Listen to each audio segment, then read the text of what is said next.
बिस्मिल्लाहिर्रहमानिर्रहीम। अस्सलाम वालेकुम स्टूडेंट्स। आज हम करेंगे सॉलिड स्टेट फिज़िक्स का टॉपिक है the block theorem.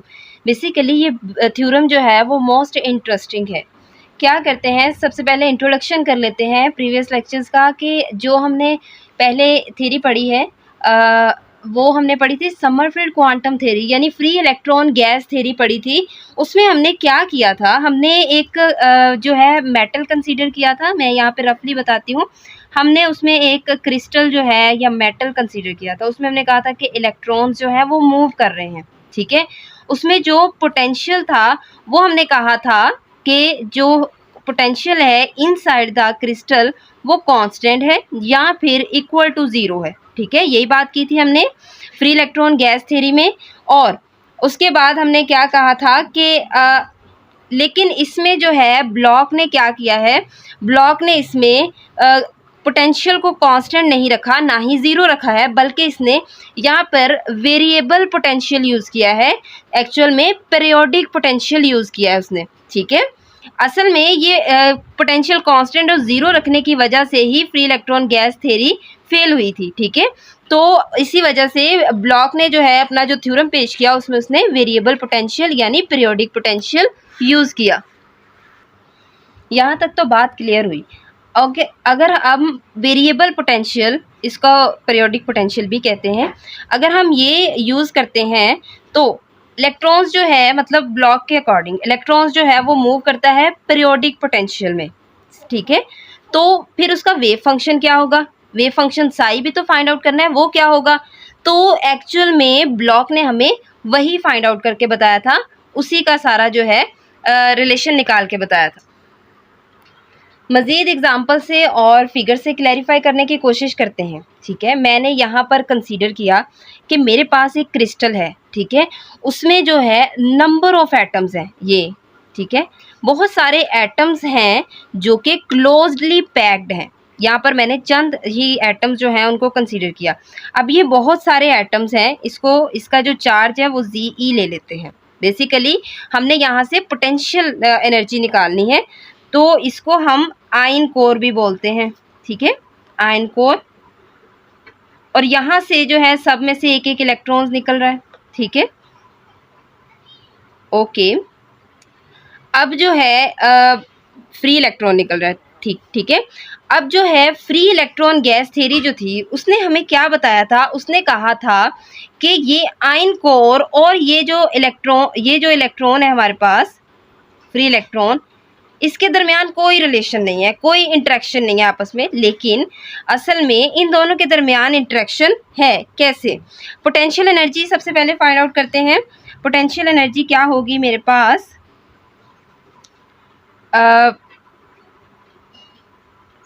Potential energy V से डिनोट कर लेते हैं, 1/4 पाई एप्सिलॉन नॉट और Ze चार्ज और साथ में ये इलेक्ट्रॉन, ओके, R।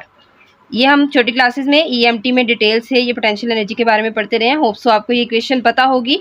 ओके, यहाँ से ये जो R है ये क्या है, ये R जो है ये आयन कोर और इलेक्ट्रॉन्स के दरमियान जो है डिस्टेंस है, ठीक है।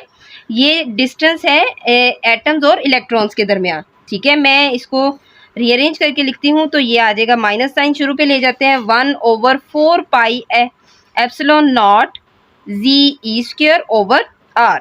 ये मेरे पास आ गया पोटेंशियल एनर्जी।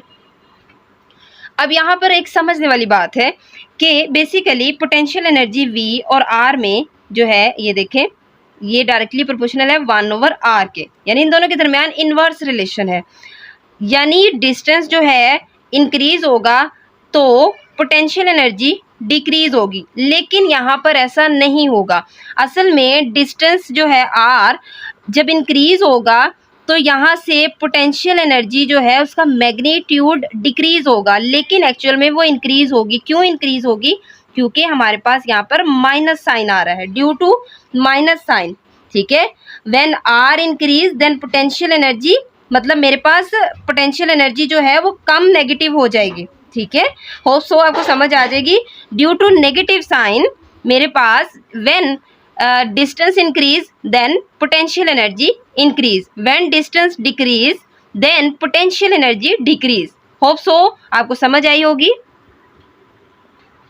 ग्राफिकली समझते हैं आर और पोटेंशियल एनर्जी को। यहाँ से पोटेंशियल एनर्जी जो है वाई एक्सिस में मेरे पास पोटेंशियल एनर्जी है, एक्स एक्सिस में जो है डिस्टेंस आर है। ये मेरे पास जो है नंबर ऑफ एटम्स है, मैंने चंद एटम्स जो है वो उसको कंसीडर कर लिया है। ठीक हो गया। मैं यहाँ से एज्यूम करती हूँ कि मेरे पास यहाँ पे इलेक्ट्रॉन पड़ा हुआ है, मतलब पोटेंशियल एनर्जी यहाँ पर है कुछ। ठीक है, यहाँ पर मेरे पास ये मिनिमम पोटेंशियल एनर्जी है। क्या है? मिनिमम पोटेंशियल एनर्जी है। यहाँ से इलेक्ट्रॉन जो है वो मूव करेगा, मैक्सिमम की तरफ जाएगा, इस तरह से मैक्सिमम को अप्रोच करेगा। यहाँ पर जो है उसकी जो है मैक्सिमम जो है पोटेंशियल है। ठीक हो गया, मैक्सिमम पोटेंशियल है। यहाँ से अब वो इस वाले एटम को अप्रोच करता हुआ यहाँ तक आएगा, फिर से मिनिमम एनर्जी, फिर से यहाँ से ऐसे, ये सेम गेम चलता रहेगा इस तरह से। ठीक है, मिनिमम से मैक्सिमम पोटेंशियल एनर्जी, मिनिमम से मैक्सिमम पोटेंशियल एनर्जी, इस तरह से। तो ये क्या बना? ये पीरियोडिक पोटेंशियल बन रहा है बेसिकली। अब आर और पोटेंशियल एनर्जी के दरमियान क्या रिलेशन था? ये इन्वर्स रिलेशन था। तो उसका ग्राफ कुछ यूँ बनता है। मेरे पास ये पोटेंशियल एनर्जी है, वाई एक्सिस पे ली मैंने और एक्स एक्सिस पे आर लिया, तो इसका ग्राफ कुछ यूँ बन रहा है। ठीक है, तो ये ही ग्राफ बेसिकली ये है मेरे पास डाउनवर्ड डायरेक्शन में। ये सीधा है तो ये डाउनवर्ड में है। सेम गेम है, यही वाली कर्व बन रही है लेकिन डाउनवर्ड में बन रही है। ओके, यहाँ से ये हमारे पास क्या आया है जी? पीरियोडिक पोटेंशियल बन रहा है। होप सो समझ आ रही होगी। पीरियोडिक पोटेंशियल बन रहा है तो मैं इसको यूँ भी लिख सकती हूँ।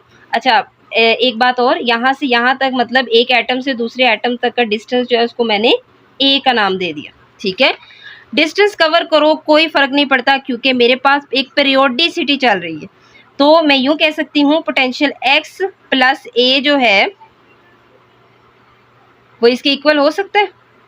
सिंपल, वी एक्स के यानी पोटेंशियल एनर्जी इसके इक्वल हो सकता है। होप सो समझ आई होगी ग्राफिकली। इंट्रोडक्शन जो है उसे हमने अच्छे से कर लिया, मुख्तलिफ एग्जाम्पल से, मुख्तलिफ फिगर से समझने की कोशिश की। अब हम क्या करेंगे? अब हम थ्योरम की स्टेटमेंट को समझेंगे। ओके, क्या है बेसिकली? श्रोडिंगर वेव इक्वेशन से स्टार्ट लेते हैं। द श्रोडिंगर वेव इक्वेशन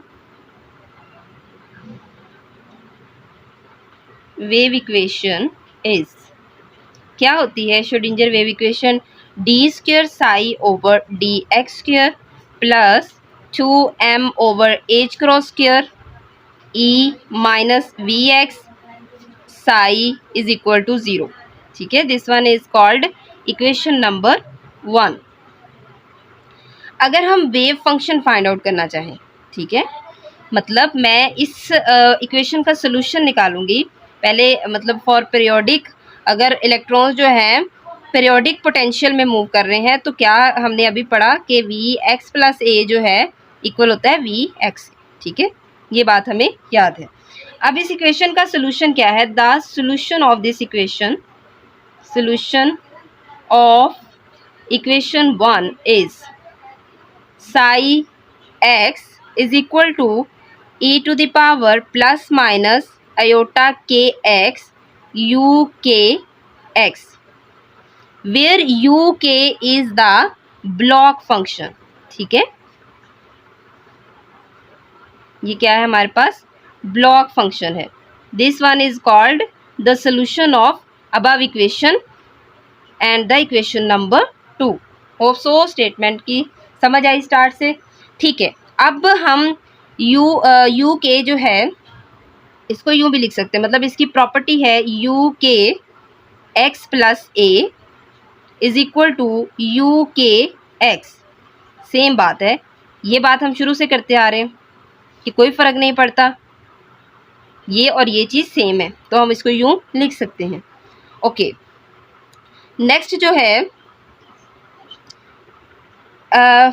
अगर हम वेव फंक्शन को इसके फॉर्म में लिखें एक्स प्लस ए के फॉर्म में, तो एक्स प्लस ए आएगा is equal to E to the power plus minus iota के एक्स आएगा और एक बार ए आएगा, e to the power plus minus iota के ए आ जाएगा और साथ में ब्लॉक फंक्शन एज इट आ जाएगा लेकिन इस फॉर्म में। ठीक है, फ़र्क नहीं पड़ता क्योंकि ये चीज़ से इसके इक्वल है। तो मैं यू एक्स प्लस ए लिख लूँ या यू एक्स लिख लूँ तो कोई फ़र्क नहीं पड़ेगा। तो ये मेरे पास इस तरह से बन जाएगा x plus A is equal to E to the power plus minus iota के ए साई एक्स। ये वाली पूरी चीज़ जो है ये और ये चीज़ जो है मेरे पास साई एक्स के इक्वल है। मतलब बेसिकली ये चीज़ अभी मैंने बताया कि ये चीज़ मेरे पास यू के एक्स के ही इक्वल है। तो मैं यहाँ पे यू के एक्स लिख लूँ या यू के एक्स प्लस ए लिख लूँ तो सेम बात है। इस पूरे की जगह पे मैंने पुट कर दिया साई एक्स और ये ए वाली टर्म एज इट इज़ आ गई। बेसिकली ये है हमारे पास ब्लॉक थ्योरम की स्टेटमेंट, इसी को हमने प्रूव करना है। इसका इंट्रोडक्शन और स्टेटमेंट हमने समझ ली। अब हम इसका प्रूव करेंगे। श्रोडिंगर इक्वेशन से स्टार्ट लेंगे। The Schrodinger wave equation of electrons moving in 1D periodic potential, ये हमारे पास श्रोडिंगर वेव इक्वेशन है। ये बात हमें पहले से पता है कि V x plus a potential ये और ये सेम है हमारे पास। अब हम क्या करेंगे, ये हमारे पास क्या है, बेसिकली हमारे पास ये है सेकेंड ऑर्डर डिफरेंशियल इक्वेशन। इसके जो है दो सॉल्यूशंस बनेंगे जो कि एक दूसरे के लीनियर कॉम्बिनेशन होंगे, ठीक है। So let f of x and g of x are two real and independent solution of equation 1। So we get, क्या है हमारे पास first solution, psi x is equal to a f of x plus b g of x where a and b an arbitrary constant. इनका linear combination जो है वो wave function यानी साई के इक्वल होगा। तो ये इक्वेशन मेरे पास बन गई इक्वेशन नंबर 2। ये हो गया एक सोल्यूशन। अब हमने दूसरा सोल्यूशन बनाना है। दूसरा सोल्यूशन सिमिलरली लिख लेंगे। सिमिलरली क्या करेंगे, अब एफ एक्स की जगह पे f x plus a and g x plus a are two real independent solution, ठीक है, two real and independent solution. Okay, दूसरा सोल्यूशन मेरे पास जो है वो बनेगा, मैं पहले उसे सिंपलेस्ट फॉर्म में लिख लेती हूँ। F of x plus A is equal to alpha one ये भी हमारे पास कांस्टेंट है, plus alpha 2 g of x, ठीक है। और नेक्स्ट जो है जी के लिए भी लिख लेते हैं, g x plus A is equal to beta 1 f of x plus beta 2 g of x. This one is called the equation number 3, ठीक है। यहाँ पर एल्फा 1 एल्फा 2 बीटा 1 और बीटा 2 जो है वो मेरे पास रियल फंक्शंस हैं एनर्जी के, ठीक है। इसका ये मैंने सोल्यूशन लिखा। सेकंड सोल्यूशन हमारे पास ये है, लेकिन इसको हम सॉल्व करेंगे। यहाँ से एफ एक्स प्लस ए की वैल्यू जी एक्स प्लस ए की वैल्यू जो है मेरे पास गिवन है, ठीक है। यहाँ पे अभी हमने निकाली, ये वाली वैल्यू जो है वो हम इस सेकंड सोल्यूशन में जो है पुट कर देंगे। सो वी गेट, ये सेकंड सोल्यूशन की मेरे पास सिंपलेस्ट फॉर्म बन के आ गई। क्या किया है मैंने, यहाँ पे एफ एक्स प्लस ए और जी एक्स प्लस ए की वैल्यूज़ पुट की हैं। फिर उसके बाद मैंने यहाँ से मल्टीप्लाई करा के अंदर ये चीज़ और इस चीज़ को कॉमन लेके, यहाँ पे एफ ऑफ एक्स को कॉमन लेके ये चीज़ अंदर बच गई, यहाँ से जी ऑफ एक्स को कॉमन लेके ये चीज़ बन गई। This one is called the equation number 4, I think 4, yes. Okay, अब क्या करेंगे, अब हम जो है और सब्स्टिट्यूशन करेंगे। क्या करेंगे, फ्रॉम हमने करना है जी, किसी इक्वेशन से रेफरेंस नहीं लेंगे, बस ये वाली चीज़ और ये वाली चीज़ को भी अगेन लेट करेंगे ताकि हमारी सिंपलेस्ट फॉर्म बन सके। A alpha 1 plus b beta 1 हमने इक्वल रख लिया q a k, where q is any constant. यहाँ पे आप कुछ भी यूज़ कर सकते हैं, बुक्स में लैम्डा भी यूज़ किया होता है या ए बी सी भी यूज़ किया होता है। हम ए बी पहले कांस्टेंट यूज़ कर रहे थे इसलिए मैंने डिफरेंट क्यू यूज़ किया, और इस चीज़ को मैंने ए एल्फा 2 प्लस बी बीटा 2 को जो है लेट कर लिया क्यू बी के इक्वल, ठीक है, सब्स्टिट्यूशन की है। अब हमारे पास जो इक्वेशन, नाउ इक्वेशन 4 बिकम्स, यहाँ पे ये मैं वैल्यू पुट कर दूंगी, ये हो जाएगा साई ए सॉरी एक्स प्लस ए, एक्स है ये, इज इक्वल टू, इसकी जगह पे क्यू ए पुट कर दूंगी, एफ ऑफ एक्स आ जाएगा साथ में, प्लस इसकी जगह पे क्यू बी आ जाएगा और साथ में जी ऑफ एक्स आ जाएगा। होप सो अच्छे से समझ आई होगी। नेक्स्ट हम क्या करेंगे, नेक्स्ट जो है यहाँ से मैं क्यू को कॉमन ले लेती हूँ। क्यू को कॉमन लिया तो मेरे पास ये बन गई form a f of x plus b g of x, sorry q को कॉमन लिया है, इज इक्वल टू में यहाँ साई एक्स प्लस ए है।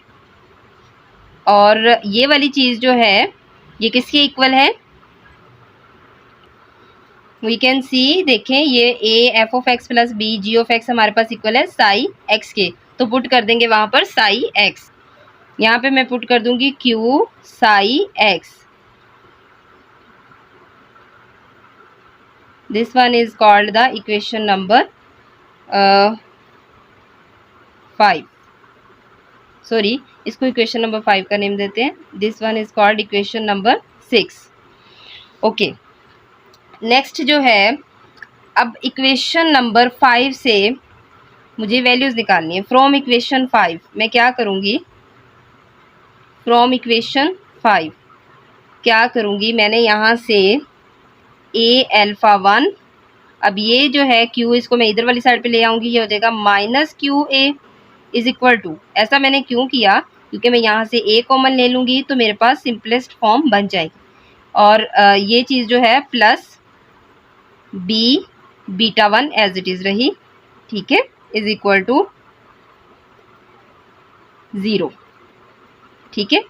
तो यहाँ से मैं क्या करूँगी, यहाँ से ए मैं कॉमन ले लूँगी, अल्फ़ा 1 माइनस क्यू, ए कॉमन ले लिया बाहर, प्लस बी बीटा 1 बी, ए और बी कांस्टेंट है, मैंने इनको ब्रैकेट के बाहर लिख लिया।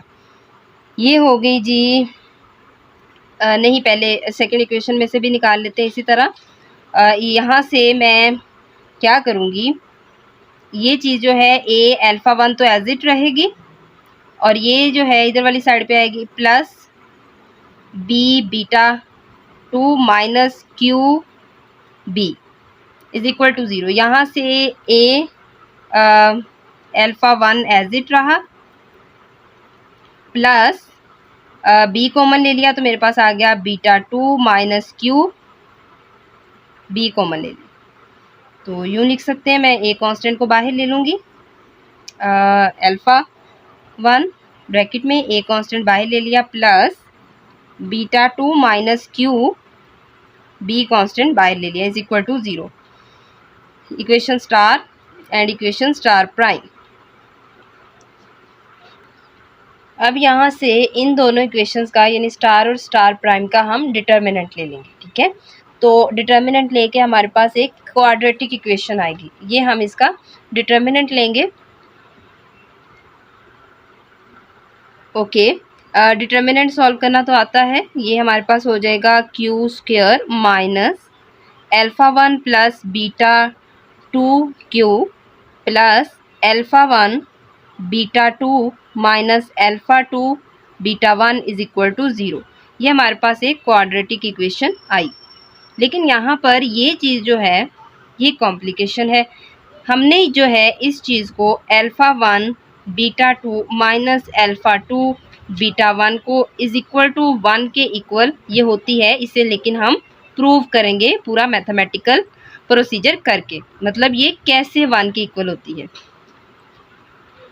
ओके, सबसे पहले क्या करेंगे, स्टार्ट से बात लेते हैं। हमारे पास जो हैं सॉल्यूशंस थे, एफ ऑफ एक्स और जी ऑफ एक्स आर 2 सॉल्यूशंस, ठीक है। फर्स्ट था ये मैंने लिखा था मेरे पास डी स्क्वायर, मतलब मैंने साई की जगह पे वो पुट कर रही हूँ, जो हमने सॉल्यूशन लिए थे एफ ऑफ एक्स और जी ऑफ एक्स, जो हमारे पास श्रोडिंगर वेव इक्वेशन है उसमें साई की जगह पे, ठीक है, अलग अलग पहले जी ऑफ एक्स पुट कर देती हूँ, फिर एफ ऑफ एक्स पुट कर दूँ। होप सो समझ आ रही होगी। ये इसी फॉर्म में था हमारे पास जो श्रोडिंगर वेव इक्वेशन थी, इस तरह से कुछ साई की जगह पे जी ऑफ एक्स लिख दिया। This one is called equation number 7। Yes, okay. Second हमने एफ ऑफ एक्स को भी करना है, यहाँ भी स्क्वायर आएगा। एफ ऑफ एक्स आ जाएगा, फंक्शन ही ले रहे हैं ना basically, F of X D X square plus 2m over H cross square E minus V X F of X is equal to 0. This is the equation number 8. Okay, अब हम क्या करेंगे, यहाँ से चूंकि हमें ये प्रूव करना है, तो यहाँ से हम इन दोनों इक्वेशंस को, यानी इक्वेशन 7 को जो है मल्टीप्लाई कर देंगे एफ ऑफ एक्स से, और इक्वेशन 8 को जो है मल्टीप्लाई कर देंगे जी ऑफ एक्स से, और देन इनको सब्ट्रैक्ट कर देंगे. क्या करेंगे, ओके मैंने क्या किया, मल्टीप्लाई किया इस इक्वेशन को, इक्वेशन 7 को एफ ऑफ एक्स से, और मल्टीप्लाई किया इक्वेशन 8 को जी ऑफ एक्स से, देन इनको सब्ट्रैक्ट किया तो मेरे पास ये रिजल्ट आया. ठीक है, सिंपल है, कैंसलेशन होगी तो ये रिजल्ट आया. This one is called equation number 9.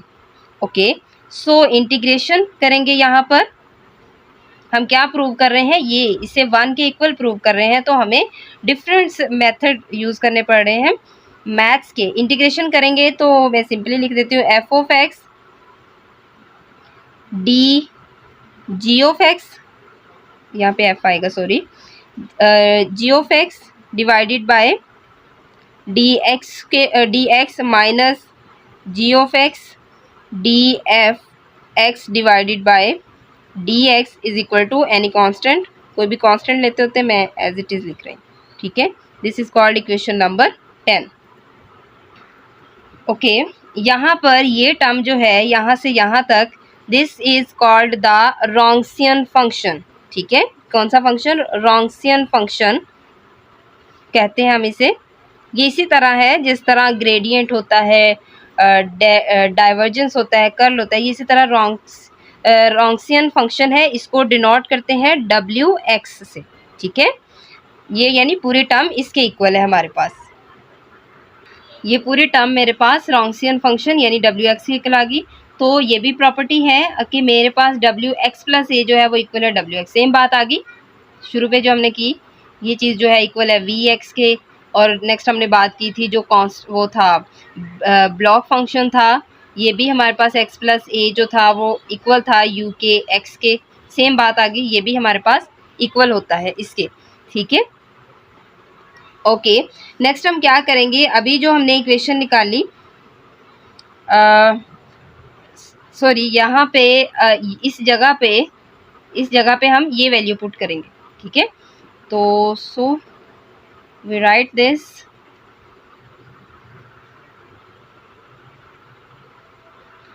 यानी डब्ल्यू एक्स की जगह पर इस वाली इक्वेशन में हम ये वाली पूरी की पूरी वैल्यू पुट करेंगे. जस्ट डब्ल्यू एक्स की जगह पे वैल्यू पुट की इस इक्वेशन में. अब हम क्या करेंगे, अब मेरे पास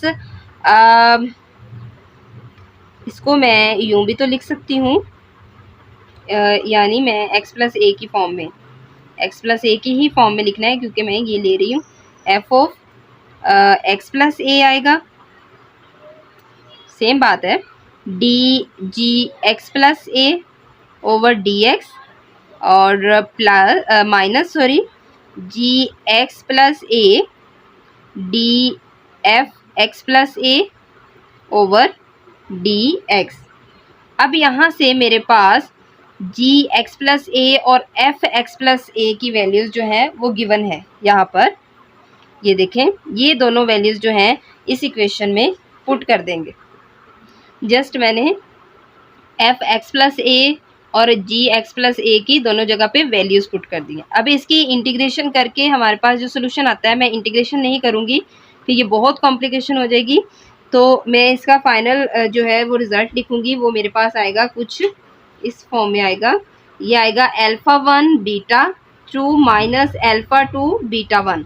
ठीक है, और साथ में आएगा F of X D F of X over D X minus G of X D G of X over D x.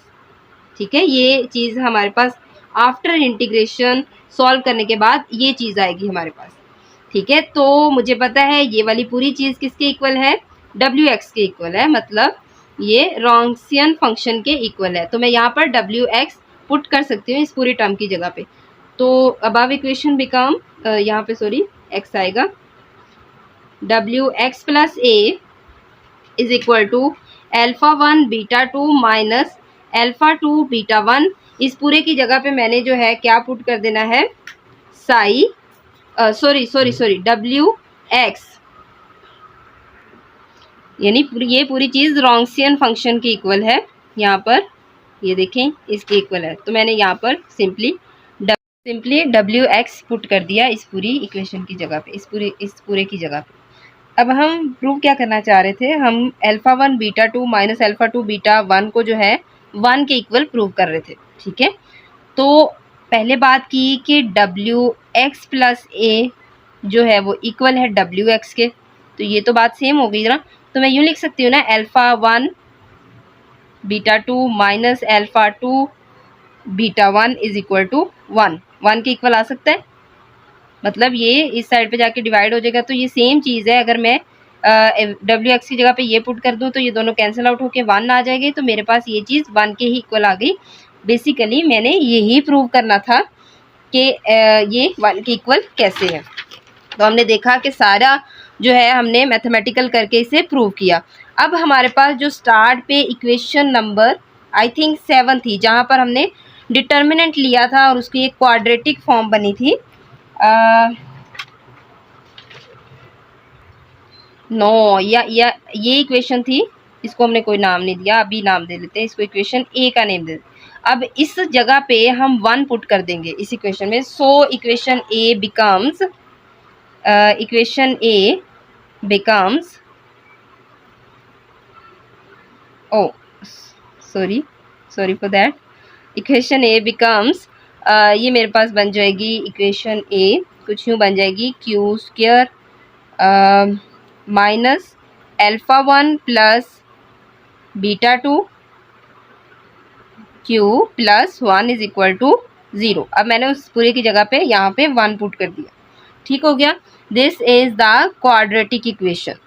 This equation is called equation number, last time तक हमने इक्वेशन 10 तक नेम दिया था, equation number इसको 11 बोल देते हैं, matter नहीं करता। ओके, इक्वेशन नंबर 11 बोल देते हैं। अब हमारे पास इस क्वाड्रेटिक इक्वेशन का रूट्स होंगे। ठीक है, वो क्या होंगे मेरे पास,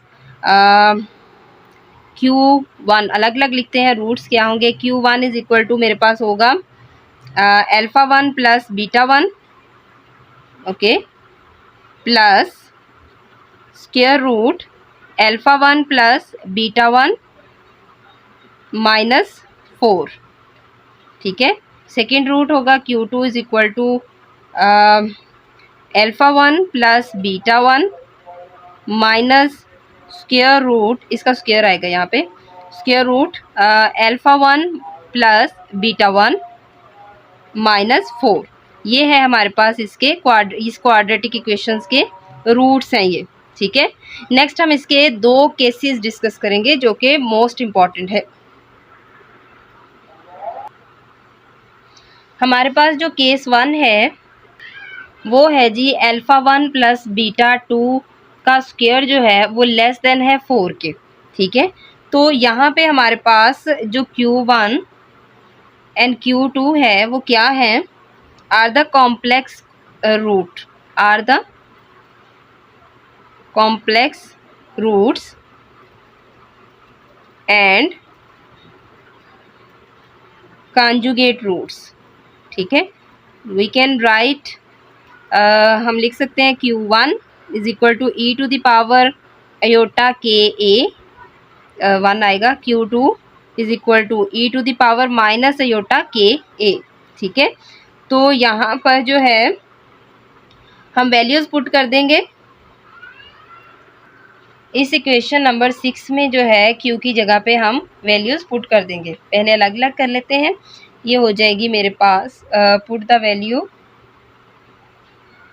Q की वैल्यू पुट करनी है, values of Q in equation 6। So we get, ये आ जाएगा मेरे पास Sai 1 x plus a is equal to e to the power I k a psi 1 x psi 2 x plus a e to the power minus iota k a psi 2x. This one is called equation number 12. अब इस equations को हम इकट्ठा भी लिख सकते हैं इस तरह से, psi x plus a is equal to E to the power plus minus iota K A psi x. ये हमारे पास, अगर आपको याद हो टॉपिक के स्टार्ट में, ये हमारे पास ब्लॉक थ्योरम की स्टेटमेंट है, ठीक है. इसी को हमने बेसिकली प्रूव करना था. This is called the statement of this theorem. So हमने इसे प्रूव कर लिया. और ब्लॉक थ्योरम ने क्या कहा, उसने कहा कि फर्स्ट केस में जो है वो इलेक्ट्रॉन्स हमारे पास प्रेजेंट हैं, उसे उसने नाम दिया अलाउड एनर्जी लेवल्स का, यानी एनर्जी बैंड का, ठीक है. केस 2 हमारे पास है कि अल्फा 1 प्लस बीटा 2 जो है वो ग्रेटर देन है 4 के equal, where Q1 and Q2 are the real roots. Case 1 में हमारे पास वो कॉन्जुगेट्स रूट थे, यानी कॉम्प्लेक्स रूट्स थे. तो यहाँ पर मैं इसको यूँ लिख सकती हूँ, Q1 is equal to E to the power mu. Mu कोई भी रियल है हमारे पास, चूँकि इसमें रियल की बात हो रही है. Q2 is equal to E to the power minus mu a. ठीक हो गया. तो बेसिकली इसमें केस 2 में जो है हमारे पास वेव फंक्शन जो है वो एब्सेंस है. Also electrons are absence. मतलब हमारे पास फर्स्ट केस में इलेक्ट्रॉन्स प्रेजेंट थे, तो हमने क्या कहा था, उसे जो है ब्लॉक ने नेम दिया था अलाउड एनर्जी लेवल्स का, यानी एनर्जी बैंड का. और यहाँ पर जो है इलेक्ट्रॉन्स एब्सेंट है, तो इसे जो है इसने नेम दिया फॉरबिडन गैप का. ठीक है. ओके, होप सो आपको लेक्चर की अच्छे से समझ आई होगी. जहाँ से कोई कन्फ्यूजन हो कमेंट बॉक्स में ज़रूर पूछिएगा. Thank you so much.